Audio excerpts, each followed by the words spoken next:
Good evening. Our top story at 5:30. Portland's mayor is calling on members of ICE to, quote, resign, and those controlling the South Portland building to, quote, leave, following a large protest there on Saturday evening. Thousands of people demonstrated at the ICE facility on the South Waterfront. They were met with heavy use of tear gas after federal officials say protesters became violent. Some witnesses say kids and older people were seen choking on gas. They think that it is okay to hurt that many people and that many children in order to target a couple of people, then it's completely out of proportion. This is putting us on a path towards escalating violence, and I don't know where it's going to end. Well, Homeland Security says this, quote, over 250 rioters violently stormed an ICE facility in Portland, forming a shield wall with umbrellas while they attempted to tie the vehicle gate shut with ropes and moved a dumpster to block the front gate. Agitators threw objects at law enforcement and rocks at cameras. Meanwhile, we're expecting an update tomorrow in a case involving the ACLU, which sued the federal government a few months back because of its use of force when it came to protesters last week. Also filed a motion, by the way, for a temporary restraining order. We'll keep you posted on that. Meantime, Oregon Governor Tina Kotek spoke out over the weekend in support of peaceful protests happening across the state. She held a press conference alongside Eugene Mayor Karen Knutson and other local and state leaders after a riot was declared Friday night in Eugene. Some people attended a protest, smashing windows and breaching the federal building. Both leaders condemned those actions but stayed supportive of peaceful opposition to the federal government's immigration enforcement crackdown. I rejected the dangerous language that we're hearing from the president in the last couple days, saying that people who dissent are engaged in disorderly conduct or criminality. We know that's not true. Peaceful protest is a sign of health in a functioning democracy. It does not include property damage or vandalism or assault, and you know this. They also said they have no intention of requesting federal support in sending agents to local communities.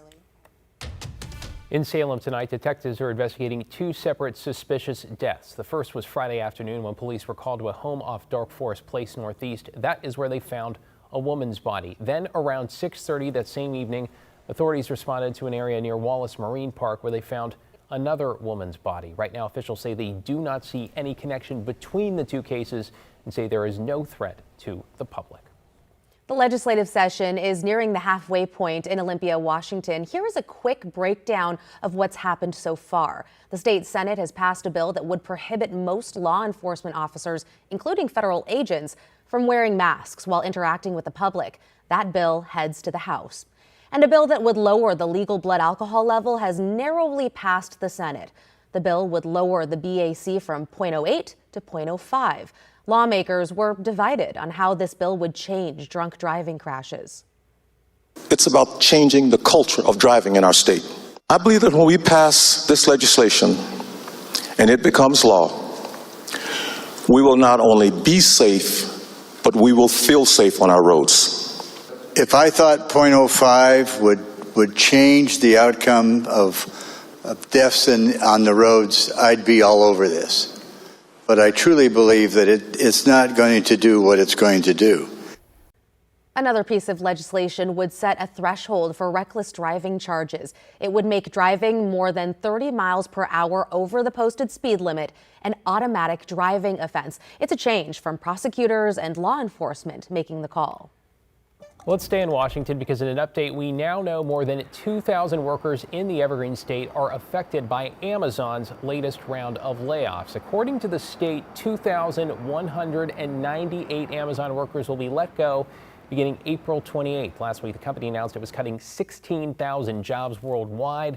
Those impacted will have 90 days to look for other openings within Amazon. The company says those who don't transition to other roles will receive severance, benefits, and career support. Okay, to a bit of an odd pairing, the owners of a local winery and a neighboring kombucha factory have joined forces to make non-alcoholic drinks. Oh, this is interesting. Libby Dowsett's here with the details. Libby? Well, the Union Wine Company, known for its Underwood wine in a can, is now making a non-alcoholic version of its Rosé Bubbles. It's a growing trend as more people are choosing to purchase non-alcoholic beer and wine. But to make sure the non-alcoholic Rosé Bubbly tasted like their original, the winery needed the help of its neighbors. Brew Dr. Kombucha has special vacuum equipment all the way from Australia that's able to eliminate alcohol from wine or kombucha without ruining the qualities customers want. They say these massive columns of steel lower the boiling point during distillation to make drinks pop. Really worked with us to dial in for this application. What's the right amount of vacuum, what's the right amount of temperature, so that we could preserve some of those more delicate fruit and flavor aromas. Harm says there's still a lot to learn about making non-alcoholic wine, but he says he and his crew expect demand to only grow in the future as more people focus on changing their lifestyle and drinking in moderation. In fact, the anti-alcohol movement is a hot topic at Oregon's annual Wine Symposium, which begins tomorrow. We are told some of Oregon's top wine industry leaders will be discussing how to address this trend of fewer people drinking alcohol. Back to you. Yeah, I just pulled a can of that new Underwood off the grocery store shelf this weekend. I guess we'll see how it compares. Try it out. Thanks, Libby. Well, scientists at Oregon State University have developed a new material to destroy cancer cells. The study, led by 3 OSU researchers, shows the nanomaterial, as they call it, works by triggering chemical reactions inside cancer cells. Those reactions kill the cancer cells but leave healthy tissues alone. These nanomaterials, we also can inject them systemically. They can get to cancer tumors and they can take advantage of the environment, this exclusive environment in cancer tumors, and started to produce therapeutic compounds in cancer tumors. Researchers say nanotechnology and chemodynamic therapy could become a future alternative for cancer patients hoping to avoid the often severe side effects of current treatments. What a cool discovery. Still ahead, a house divided. The bride loves the Patriots, but the groom, a huge Seahawks fan. How they're preparing for the big game, knowing that only one team can come out on top. That's next. Matt? Oh, that'll be a lot of fun. All right, up the Cascades, the clouds are beginning to clear, and yeah, it's warm. It's going to be a warm week, but some really beautiful weather on the way for the Cascades, the coast, and the valleys, as 60s are going to be commonplace as we go through the week.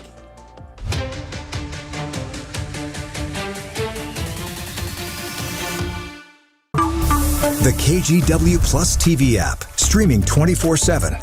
Local news from the team you trust on your time. Track how the weather will impact your day. Certainly becoming increasingly hazardous. Extended, continuous coverage of breaking news live from the scene. That snowpack is still heavy. Go deeper with in-depth interviews and exclusive reporting. All the local news you need, live or on demand. KGW Plus. Download on your TV and watch for free.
We have now issued a weather impact alert. We could expect conditions in some parts of our area to change drastically pretty soon, right? And very quickly, yeah. This is significant rainfall coming our way. You'll definitely want to be extra cautious. Certainly becoming increasingly hazardous. We've got the potential for some tree limbs or even trees or power lines to come down. Of course, when you hear thunder, it's always best to take cover. On Weather Impact Alert Days, stream extended coverage on KGW Plus. Well, here we go. Super Bowl 60 is this Sunday right here on KGW, which means the Seattle Seahawks have touched down in California, the final stop in their championship journey. The team is on a 9-game winning streak and about to face the New England Patriots in a rematch from 2015 when the Patriots came out on top 28-24. We don't need to talk about that. Let's look ahead.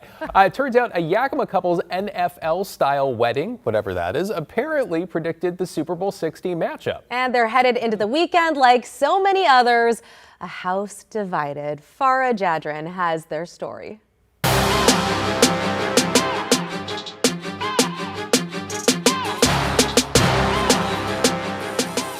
Entering the field from the tunnel is Yakima bride Stephanie Knupp. Her something blue was in her Patriots jersey. Her groom, Eric Knupp, suited up in his Seahawks best. Watching her come out with her dad, coming down the aisle, that was probably my favorite. Finally getting to see her, since I didn't get to see her since the day before. In the playbook, there are X's and O's, hugs and kisses. We are talking about getting married. All football teams have coordinators, or in this case, a wedding coordinator, Stephanie's mom, for the September 20th, 2025 ceremony. For us, it was a blast. It's not something you get to do every day. Guests wore their favorite team colors, and instead of blowing bubbles, they waved pom-poms and tiny foam fingers.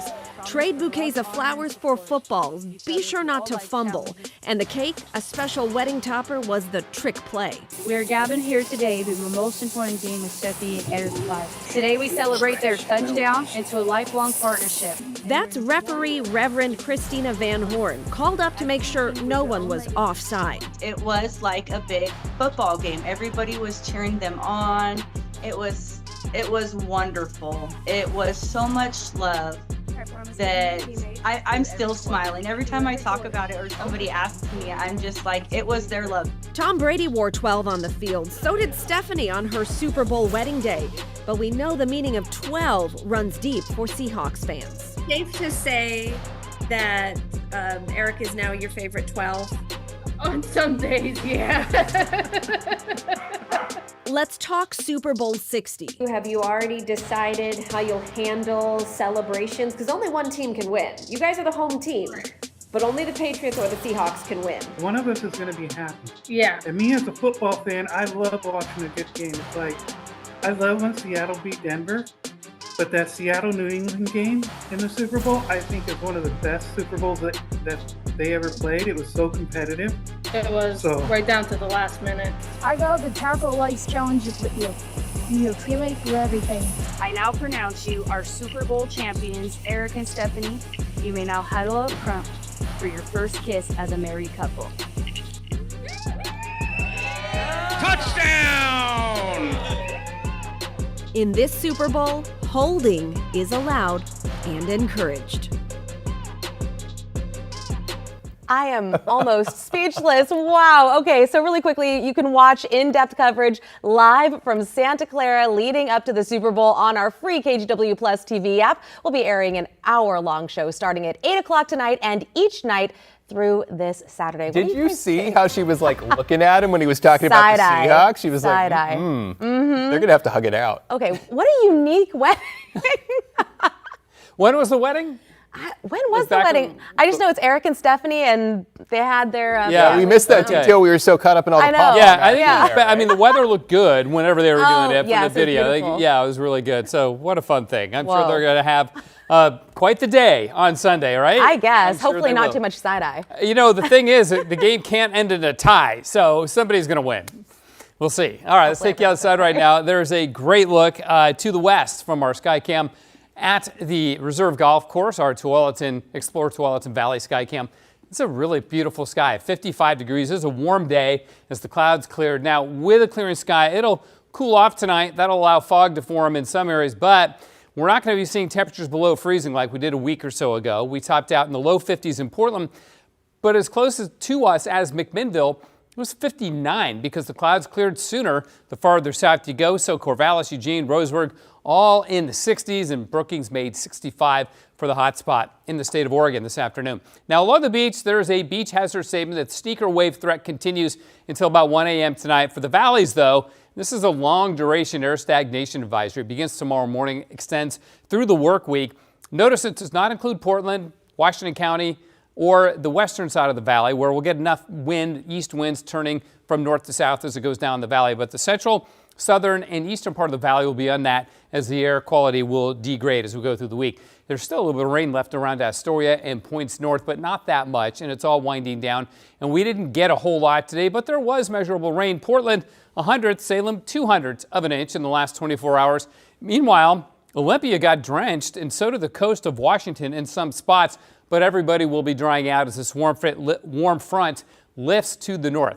There's a weather system here. We'll catch some high cloud from that as we go into the day tomorrow, but mainly it's going to be a sunny day. It's going to be a great sunrise and a great sunset. The only caveat to that would be valley fog tomorrow. That's our best chance in Portland all week is tomorrow morning, because during the day tomorrow, the east wind will strengthen and keep us fog free. So that's just a great thing for us here in the valley. And then off the coast, east winds are going to ensure really warm weather. It's going to be the Cascade foothills and the coast that will be the warmest parts of the state this week. Then, when will it change? You may be wondering, like, okay, the nice weather is nice, but we could use the rain and certainly use the mountain snow. And look, this is some of the best news we've seen in a while. That's snow throughout the run of the Cascades, all of the Oregon Cascades, and the mountains of eastern Oregon. This is Sunday and into Monday, and it won't be a massive snowfall for us, but it'll be a start of something, hopefully, that'll be good. So dry and mild this week. We begin to see a change as we go into Saturday. Then this system Sunday and into Monday, that one was good. But the one coming potentially around Tuesday, Wednesday of next week promises lower snow levels and even more mountain snow. So we'll hold out hope that it goes down that way. It is 51 right now, freezing level 7,800 feet, which is high for this time of the year, but not as high as it's going to get. It's going to be up around 10,000 feet this week. On the coast, it's going to be beautiful. Sunshine, patchy fog in the morning, but then highs will be in the 60s, so the beaches will be great. The valley's not bad either. Morning fog and then partly sunny in the mid to upper 50s tomorrow. Lows above freezing, though. In the Cascades, also staying above freezing. Sunshine, take your sunglasses and throw on the sunscreen if you're going up to the mountain. Central and eastern Oregon, mostly sunny. 61 in Bend, 50 in Pendleton. Wow. And in the gorge, east winds, but not super strong. They'll pick up a bit as we go into tomorrow night. And Wednesday, we'll get gusts about 50 miles an hour in the normally windy places like Crown Point and Corbett. And we'll have sunshine after a patchy fog tomorrow morning. East winds are light, but we still make 60. But wait, it's warmer on Wednesday and Thursday. Thursday, 63. Friday is 59. And then the rain returns Saturday night and into Sunday, and showers on Monday, and the mountain snow returns too. So hopefully this will be the start of good things to come. Look at that, warm temperatures there. Amazing, right? Amazing, and also cannot wait for next week and the hopeful snow. Yes, yeah, okay. For sure. Thanks, Matt. Straight ahead, we're less than 4 days out from the Olympic opening ceremony. Yes, they have snow, and it means we're checking out the so-called Quad God, bringing back the hype to figure skating. That's next in our 10 to watch. The KGW Plus TV app, streaming 24/7. Local news from the team you trust on your time. Track how the weather will impact your day. It's certainly becoming increasingly hazardous. Extended, continuous coverage of breaking news live from the scene. That snowpack is still heavy. Go deeper with in-depth interviews and exclusive reporting. All the local news you need, live or on demand. KGW Plus. Download on your TV and watch for free.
The KGW Plus TV app, streaming 24/7. Local news from the team you trust. Track how the weather will impact your day.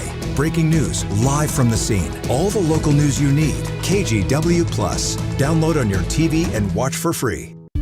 On Weather Impact Alert Days, stay informed, prepared, and connected with KGW and KGW Plus. Coverage that alerts you to what's coming and how it will impact you. Watch extended weather coverage on KGW Plus.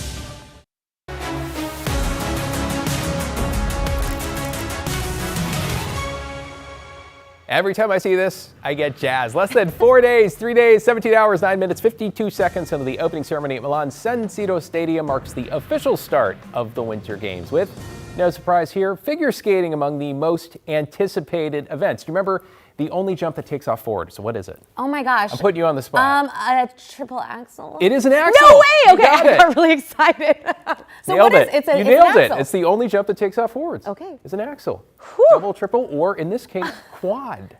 That's true. Okay, if you're not familiar with the name Ilya Malinin, heads up, he's the #1 ranked male figure skater in the world and has earned the nickname Quad God. Exactly. Matt Renew explains why. On the ice, Ilya Malinin stands out from the rest. It requires a lot of time, a lot of energy, a lot of dedication. The son of Russian Olympic skaters. Both my parents, they're my coaches, and they've both been to the Olympics as figure skaters. Ilya spent a lot of time growing up around the ice. They always had to bring me to the rink because they were there from 6 a.m. to 6 p.m. every day, and it's kind of more like I was hanging around the rink.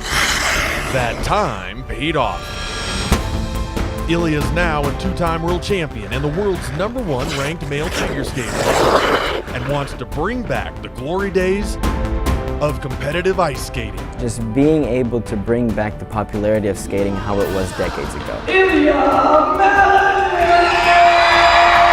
And is drawing a lot of attention from fans with his signature trick, the raspberry twist. I guess there's a move in skating called a butterfly, and you add a twist into it, it's called a butterfly twist. And it's a pretty common trick that's off the ice done in like parkour. And the way it started as raspberry twist is because my last name means raspberry in Russian. A twist served up with a mind-bending routine that's landed Ilya the nickname Here he is, the Quad God himself. Quad God. It is a nickname that I embrace, and sometimes it does help me get through, competitions. With 6 types of quadruple jumps in one program, taking that power and precision to the Olympics in Italy.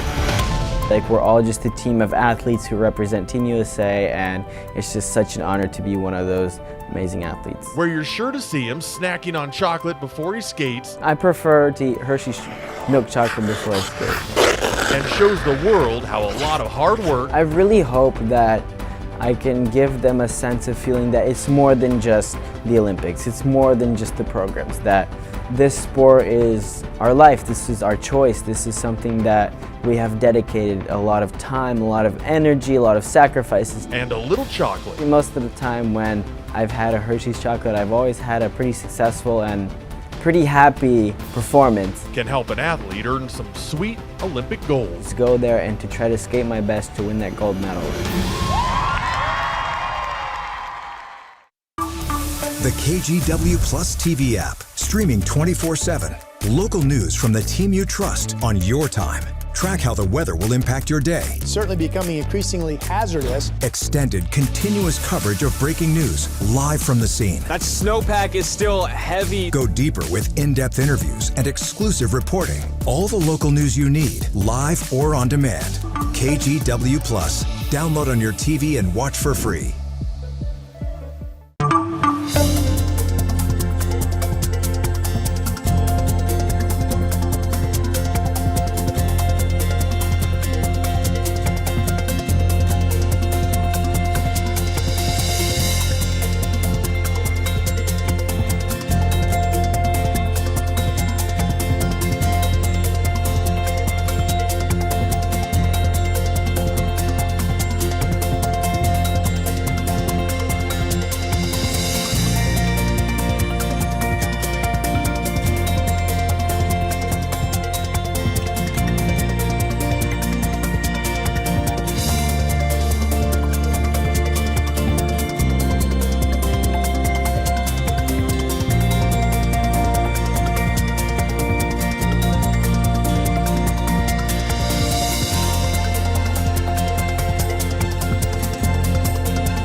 The KGW Plus TV app, streaming 24/7. Local news from the team you trust. Track how the weather will impact your day. Breaking news live from the scene. All the local news you need. KGW Plus. Download on your TV and watch for free. On Weather Impact Alert Days, stay informed, prepared, and connected with KGW and KGW Plus. Coverage that alerts you to what's coming and how it will impact you. Watch extended weather coverage on KGW Plus. We are ending with a big happy first birthday to Tilla 2 at the Oregon Zoo. Yay! Here's Libby Dowsett. Happy birthday to the 2. I hope you are happy today. From Everett. Everett wasn't the only one excited to celebrate the Oregon Zoo's most popular toddler, Tula 2. She's pretty precious and she's very adorable. They're almost the same age, so he had to come out and celebrate. The crowd was huge, and Tula 2 was not afraid to strut her stuff.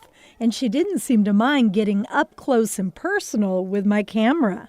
She's growing into be quite an impulse. You know, she's definitely full of herself. She knows she's the center of attention. She's just utterly charming. Keepers say Tula adds a positive dynamic to the zoo's Asian herd. She bonds well with her auntie Shine as they bulk up on some birthday bamboo. She'll be putting on more weight. She'll be getting bigger as she goes. She'll be getting into more trouble, I'm sure, with, mischief, if you will. With elephant years similar to human years, trainers say Tula 2 is advanced for a toddler. Did you see the elephant? She's coming right up to the cables. She's in a safe place. She knows it. Staff says Tula 2 will grow safely here, far away from the animal-human conflicts taking the lives of so many elephants around the world. Here, she's backed by her herd and hundreds of other well-wishers. All right, all together. Happy birthday to you.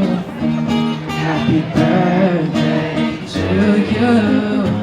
Happy birthday to 2. Happy birthday to you. Libby Dowsett, KGW News. She is so cute. I could watch her all afternoon. Happy birthday, Tula. Happy birthday, a star is among us. Your top stories straight ahead at 6. See you in a couple minutes.